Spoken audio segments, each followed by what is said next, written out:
Et wesh les pirates, c'est Master Kozuki.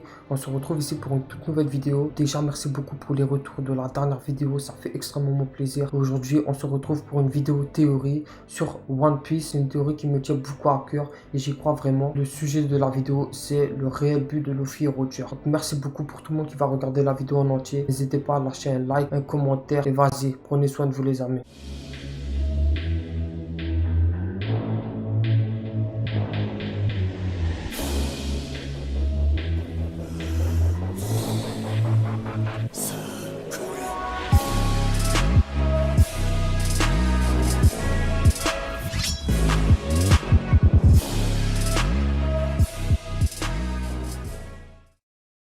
あいつらの言う新時代ってのはクソだ。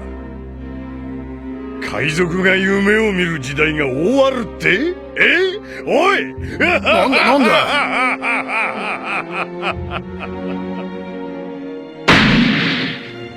人の夢は終わらねえ。 Et c'est quoi ce but? Ce but que Roger et Luffy partagent et dont on ne sait pas. Luffy au chapitre 585 a dévoilé à ses deux frères Ace et Sabo ce qui voulait être à l'avenir. Roger a dévoilé à Oden et à Barbe Blanche au chapitre 966 ce qu'il voulait devenir. Et maintenant on nous confirme au chapitre 1000 lors de la conversation entre Ace et Yamato que Luffy et Roger ont dit exactement les mêmes choses à ce moment-là.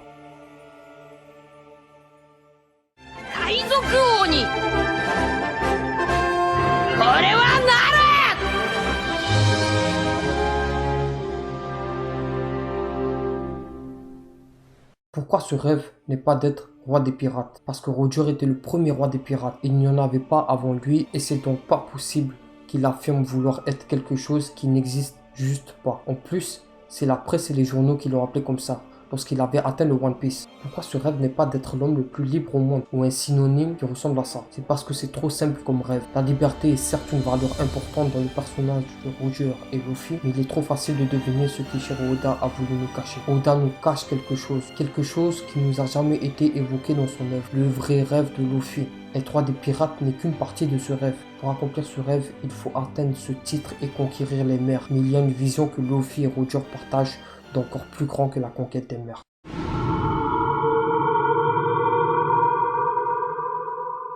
Après avoir cherché, je suis venu à une conclusion. Selon moi, ce rêve est la création d'une nation. Une nation qui rejoint tout le monde et qui effacerait les méchants qui gouvernent sur l'univers. Une nation qui a existé il y a longtemps. Une nation qui a connu dans son existence la paix. Il veut devenir cet homme. L'homme qui permet d'accomplir cette tâche. Avant de détailler l'énoncé que je viens d'apporter, parlons de nos deux héros, Luffy et Roger. Qu'est-ce qu'ils connaissent au moment où ils évoquent leur rêve?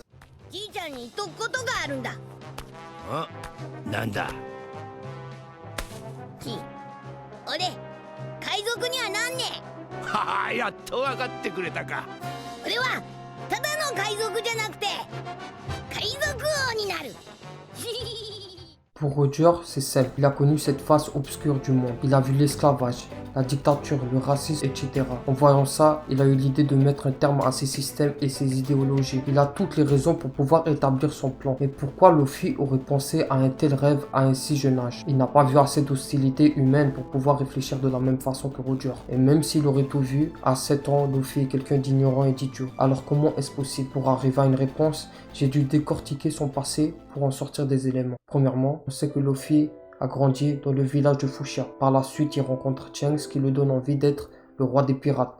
Il lui donne le chapeau de paille, ce qui signifie que Shanks reconnaît Luffy comme le successeur de Roger. Après, il y a Garp qui vient au village et décide de ramener Luffy au Mont Corvo. Luffy rencontre Ace et Sabo et à ce moment-là, il dévoile son rêve. Cela veut dire que tous les événements qu'il a connus après ne l'ont jamais motivé à être ce qu'il veut être réellement. La question que je me pose, Luffy faisait quoi avant que Shanks ne soit pas venu au village? On sait que Garp n'était pas là, car il le dit lui-même au chapitre 582. De plus, il n'a jamais connu ses parents, c'est-à-dire qu'il a connu la solitude. Je le répète, Luffy a connu la solitude. Ceux qui diront que Makino était comme la mère de Luffy, celui-ci ne l'a jamais reconnu ainsi, sinon il aurait mentionné. Pour renforcer cette théorie, j'ai relu le chapitre 584 et Luffy semble avoir peur à l'idée de vivre seul. Il affirme préférer se faire massacrer que d'être tout seul. C'est pour ça qu'il n'avait pas dénoncé la location du trésor de Sabo et Ace. Il dit qu'il ne peut pas revenir au village et qu'il aille vivre avec ses bandits. Il n'y a que Ace et Sabo qui le ramènent cette joie de vivre. C'est ainsi que j'en suis venu avec une réponse. Luffy veut créer une nation de paix où tout le monde peut y vivre pour que plus personne ne se sente rejeté, seul et triste. Il ne veut plus voir ce qu'il a connu. La solitude n'est pas à prendre à la légère, c'est quelque chose qui peut faire peur pour plusieurs.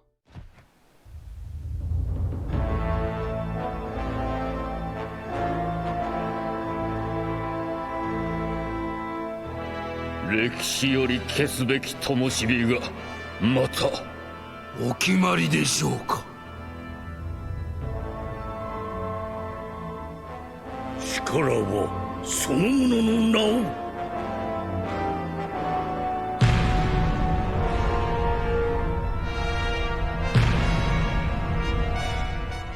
Maintenant que nos deux personnages ont enfin leur motivation respective pour accomplir leurs rêves, je vais enfin vous expliquer en quoi ce but consiste. La création d'une nation de paix, c'est un rêve qui a parcouru les siècles et les générations. Et comment se fait-il que cette tâche ne soit jamais encore réalisée par quelqu'un? C'est à cause de la place qu'occupe le gouvernement mondial au sein du monde. Et qui est la personne au sommet de cette hiérarchie? C'est Im-sama. J'en suis venu à la conclusion que si Im-sama meurt, le gouvernement tombe. C'est comme le roi dans une partie d'échecs. C'est pour ça que l'ennemi final de Luffy ne sera ni Kaido, ni Akeno, ni Teach. Son ennemi final sera Im-sama.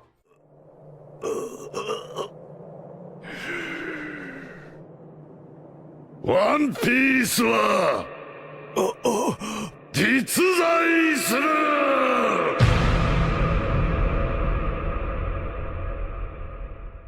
Selon moi, le One Piece est l'arme permettant de mettre une fin à ce système. C'est la seule arme permettant de tuer Im-sama. Je crois que Joy Boy l'a créé mais n'a jamais pu l'utiliser pour des raisons inconnues. Il a laissé le mystère sur la dernière île des mers, Loftel, pour que l'un de ses héritiers puisse en disposer. Quelqu'un doit le faire à sa place et cette personne c'est sans aucun doute Luffy. Beaucoup de théories se seront validées avec ce rêve. Les opossums vivant enfin avec les humains, Wano Kuni libre au monde entier, etc. Pourquoi le One Piece est la seule manière d'éliminer Im-sama? Est-il possible de le liquider sans cette arme? La réponse est non. Comme beaucoup le pensent aussi, je crois qu'Im-sama est quelqu'un d'immortel. Les révélations quant au secret du Ope no Mi, le fruit de l'eau, et son opération de jouvence ne sont pas introduites dans le récit pour rien. Elles ont une signification importante. Ce n'est pas pour rien que le gouvernement a longtemps cherché ce fruit du démon. C'est parce qu'ils savent de quoi il en est capable. Il y a un témoin auprès d'eux, c'est Im-sama, l'homme qui a connu l'immortalité il y a des siècles de cela. Comme toute chose, ce pouvoir phénoménal a un point faible, la puissance du One Piece. Et c'est pour ça que la recherche des armes antiques et des poneglyphes a toujours été illégale, pour éviter qu'une personne mette les mains sur l'arme la plus puissante qui existe. Une fois que le gouvernement mondial tombe, il ne restera plus aucun obstacle pour pouvoir regrouper tout le monde dans une même patrie. C'est ainsi que cette histoire se terminera.